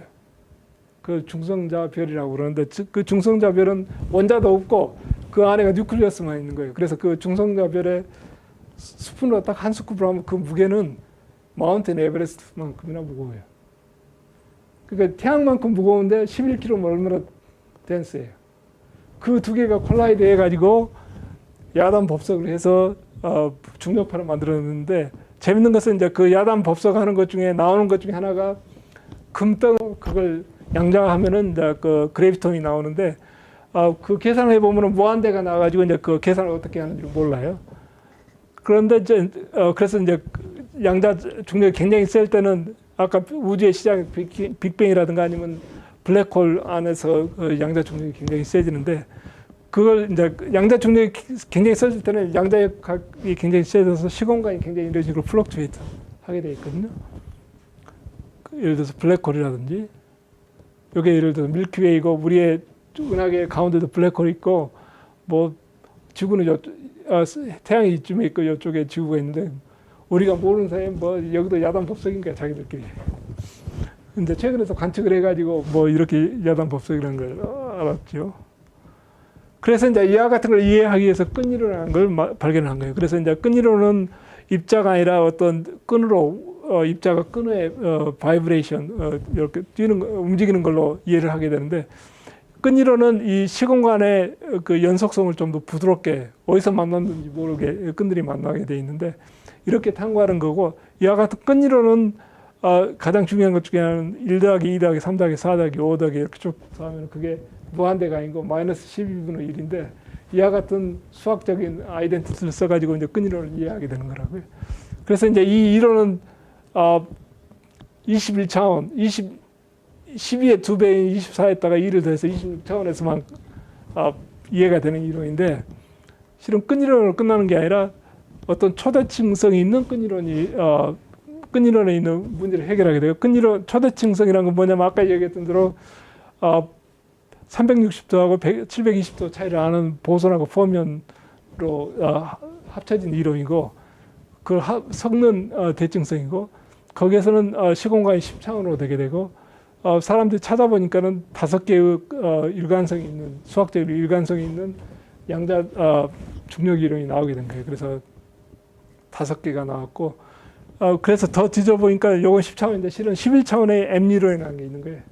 그래서 실은 제 전공 분야는 11차원 M이론인데 제가 제 작품에 대해서는 할 얘기가 아무것도 없네요. 그래서 이제 실은 한국에서 이 M이론에 대해서 굉장히 많은 좋은 연구들을 많이 했어요, 최근에. 그래서 이제 제가 끝마치면은 이 물리학이라는 것은 이 세상을 보면서 끊임없이 그림을 그려가는 과정인 거예요. 그래서 여 가까운 언덕도 가고 싶지만 저 멀리 있는 언덕도 다 가고 싶은 게 저희들 욕심인 거예요. 그래서 이제 결론적으로 물리학자는 항상 자연에서 새로운 현상을 발견하고 싶어하고 새로운 이해와 그림을 가지고 싶어합니다. 다음에 그런 목표는 머리 좋은 건 별로 필요치 않고요. 머리 좋은 사람은 흔해 빠졌어요, 세상에. 의지와 노력과 꿈으로 그런 목표를 가고 있습니다. 그리고 그런 과정을 통해서 끊임없는 경외와 즐거움을 찾아갑니다. 감사합니다. 하다보고 그 사회의 여러 가지 문제를 이렇게 비판적으로 바라보고 거기에 대한 자기 자신의 솔루션을 작품으로 이렇게 보여주는 것이 저는 예술가의 역할이고 임무라고 생각을 해요. 그리고 그런 예술이 좋은 예술이고요.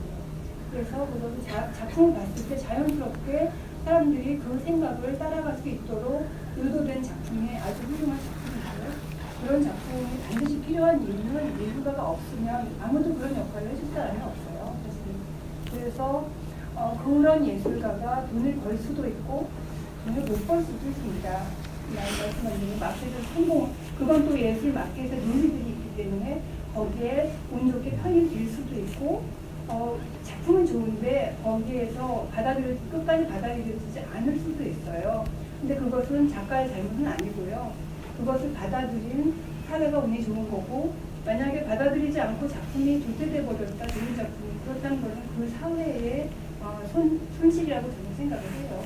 그래서 작품이 그리고 지금 우리나라의 현대 작품을 봤을 때에 저는 그렇게 생각해요. 일본이 물론 도자기 굉장히 잘 만듭니다. 그리고 부러운 부분이 있죠. 도자기뿐만 아니라 여러 가지 좀 디자인적인 면에서 사실 일본과 독일은 전 세계에서 따라갈 수가 없어요. 그렇지만 반면 일본에는 내놓은 현대 미술가가 별로 없어요. 사실 그렇게 많이 돈을 투자하고 어마어마하게 국가적 차원에서 지원을 하고 했는데도 별로 없어요. 거기에 비하면 우리나라는 국가에서 도와준 게 하나도 일도 없거든요. 그럼에도 불구하고 굉장히 좋은 작가들이 많아요. 아쉬운 거는 조금만 더 밀어주면 정말 국제적으로 훌륭한 김연아 선수를 보세요. 그 사람은 어디서 나왔을까요? 국가에서 도와줬나요? 아니거든요. 그런 걸 봤을 때 저는 민족주의는 아니고 분명히 뭐가 있다. 분명 저는 기후 때문이라고 생각하는데요. 변덕 선수. 예, 아무튼 분명히 우리는 굉장히 좋은 작가를 많이 보유하고 있는 것이 사실이에요. 그러니까 인구 대비해서. 예, 그래서 저는 거기에 대해서 자부를 가지만 하고, 물론 그렇지 않은 이제 좀 힘든 작가들도 많고 아마추어도 당연히 많죠. 그렇지만